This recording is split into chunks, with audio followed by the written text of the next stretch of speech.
Hi, this is Vlad Genshu. I'm a personal injury litigation and jury trial lawyer here in the state of California. I have tried 16 jury trials, 13 of which have gone to a verdict. These are all civil jury trials, and I have done them all as first chair. Almost all of them I have had no second chair in any of these trials.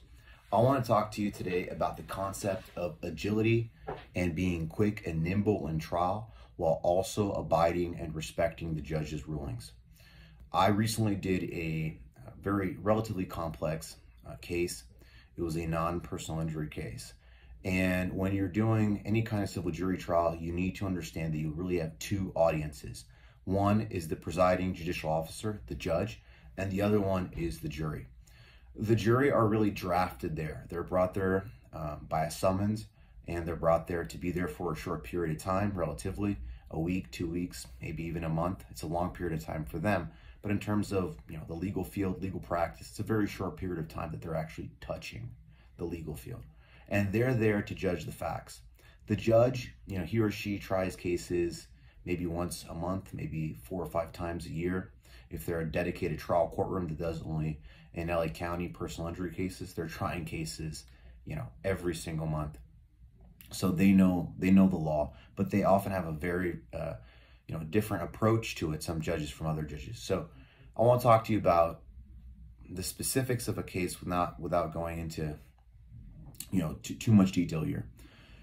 You always need to look at your duty as an attorney and what is your ultimate goal, which is to deliver for your client the best result you can in an ethical manner, in a manner that's not going to cause any repercussions with the state bar or any other kind of legal issues, but you always have your client's best interests at heart.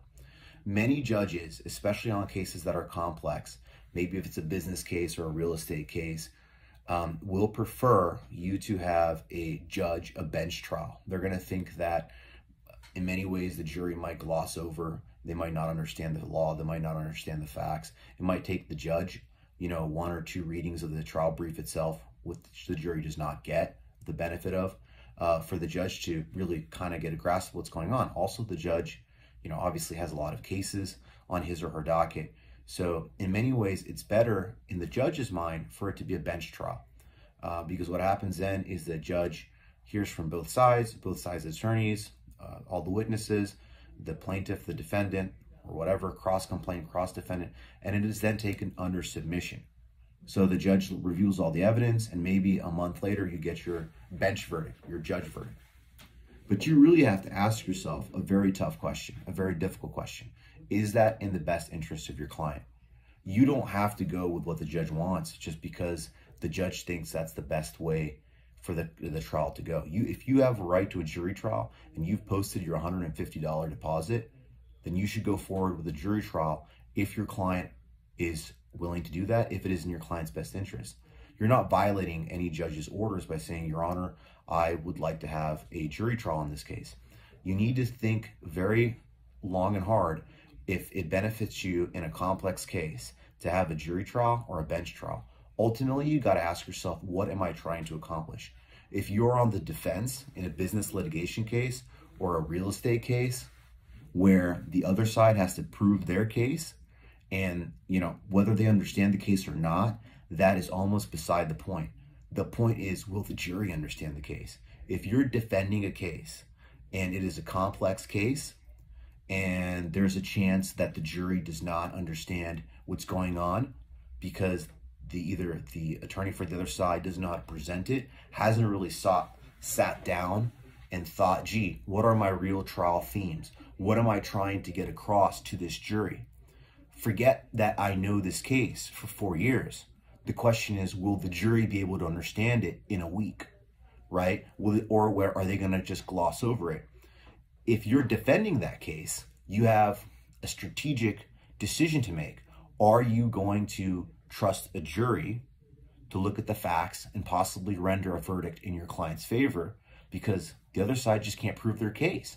Or are you going to give it to a judge who's going to be able to shift through all the evidence and at the end of the day decide, gee, maybe there is something to what the plaintiff is saying, and I don't agree with that, or the cross-complainant is saying.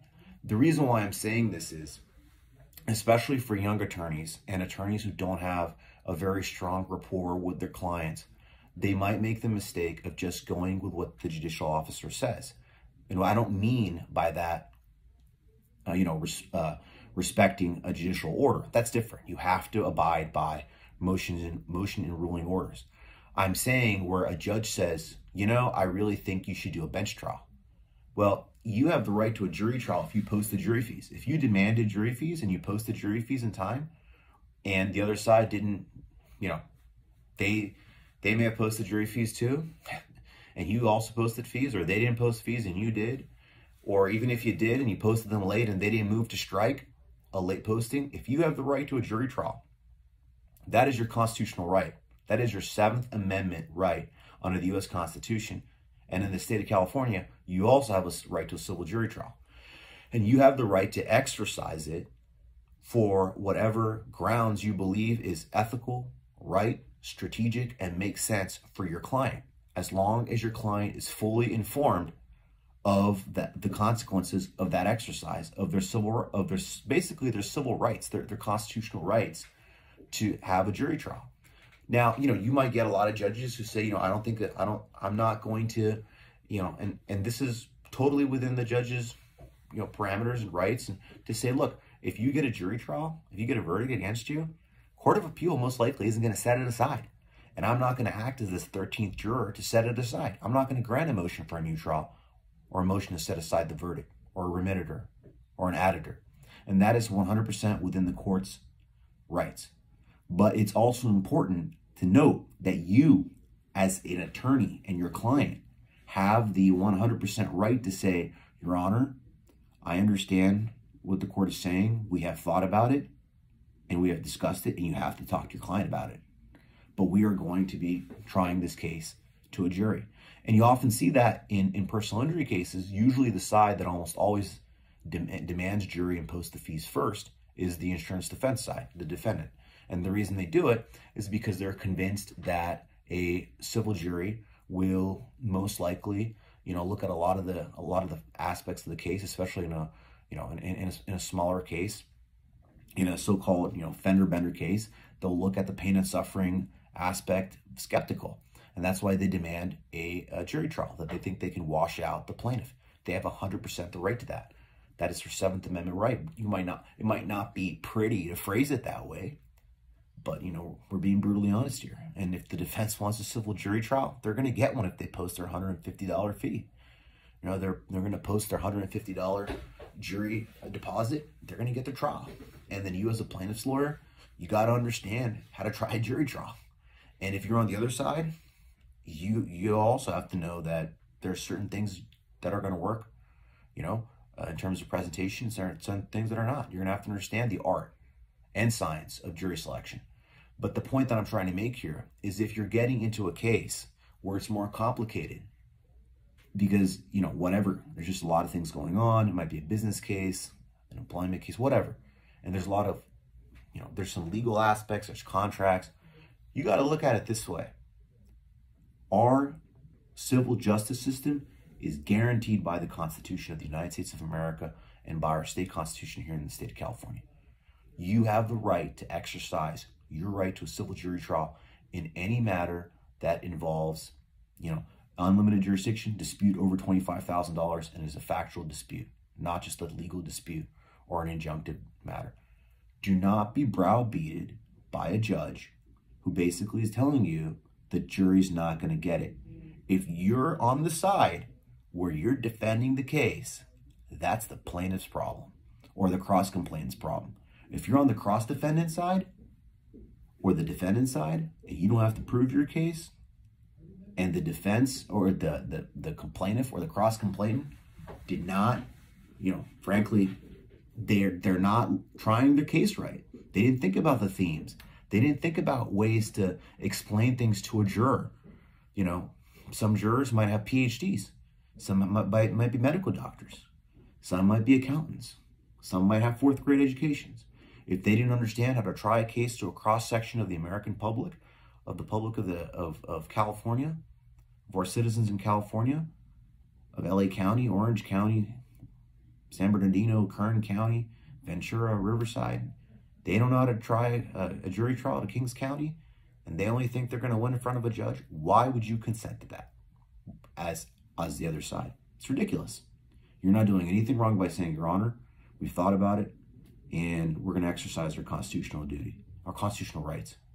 Now, that does not mean under any circumstance that you do not obey the judge's orders. You obey the judge's orders. If the judge says you get an hour for jury selection, you get an hour for jury selection. The judge says you get 25 minutes for jury selection, you obey that. The judge says no preconditioning, no preconditioning of the jury. The judge, you obey the rulings on the motion in limine. You obey how long the mini opening statement is going to be. But you do not give up constitutional rights because you want to make nice with either the other side or the judge. That's just malpractice. And it's frankly bad lawyering. It's wrong. And you deserve to lose if you're doing that. You stand up for your client's rights. And if it means you go into the jury deliberation room and you talk to your client and the judge says, no, I think you should talk to your client about this. You go talk to your client and you say, listen, based upon what we think our case is going down or our case is looking like, what we're going to do is we're going to exercise our jury trial. And guess what? If the other side wants a jury trial, they have the right to that. If the other side wants a bench trial and it's going to help you to have a bench trial, you go get your bench trial. So yeah, we'll stipulate to a bench trial. Mr. Opposing Counsel, yes, Your Honor, we'll do the bench trial. You always look at your client's rights and you do it in an ethical manner, but do not let yourself be browbeaten because you're not going to get a better result just because you were nice. Never happens. Fight for your clients in an ethical manner. Do not give in if the law is on your side and that the facts are on your side. There is nothing wrong in using a strategy, a legal strategy that the Constitution of the United States of America and the state of California gives you, and that is the right to a jury trial. And if you want to waive that, think long and hard because you are waiving an appellate ground on that issue. Okay, so you need to think long and hard about whether you want to have a bench trial or a jury trial. Think about it in terms of what is in the best interest of your clients. Thank you very much.